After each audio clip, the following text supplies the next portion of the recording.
This is my problem these days. This retired TVA employee plays the lottery. If I hit this number on here, I'm going to holler. He's trying to strike it rich.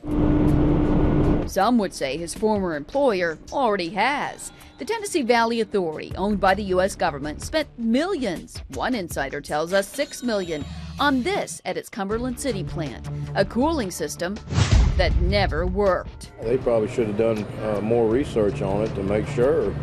That's a lot of money to spend, and then turn around and then it not work. It's called the Veritech cooling system. TVA employee after employee all told us off camera it was a waste of money. They would know more than me. The nation's largest public power company purchased the 20-ton lemon, as it's called, in the summer of 2008. Temps were soaring, no rain was falling, and rolling blackouts were threatened. TVA says it purchased the Veritech system as an emergency solution. And when it didn't work, TVA listed it on this government deals auction site by some estimates for 1/6 of what it paid. They're selling it for less, nowhere near what they spent on it. Like, again, I hope we're not the ones eating it, paying for it. We went searching for answers. This is Mike. How can I help you? Hey, Mike, this is Stacy Case. I'm with Fox 17 News.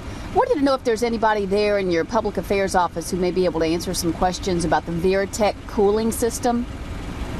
No, we're not going to be able to do that. You're not going to be able to do that? No, thank you.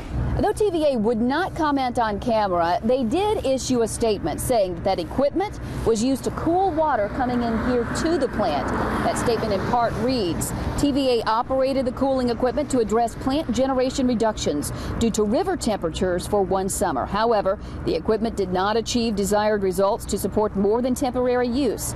TVA and the equipment supplier reached a contract agreement in 2009 to limit project costs. Joel Thomas says as a retiree, he read in the TVA newsletter that the equipment didn't work. It didn't say that much about it. It's just something that it didn't work in TVA system. Nobody knows, and ain't nobody gonna tell. TVA sure isn't. We asked if they've had any luck recouping the expense and why they listed it for so much less than it's worth on the auction website. We also asked why more troubleshooting wasn't done before the purchase was made. Our specific questions were not answered.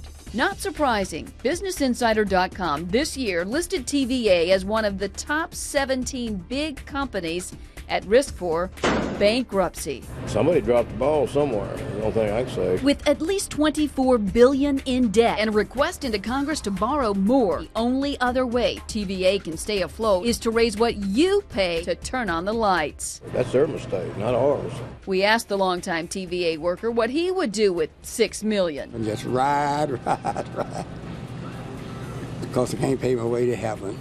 But on this day, it seems, the money's somehow flowing more freely on the other side of the pond. Well, I lost again. Thomas knows he can't spend what he doesn't have.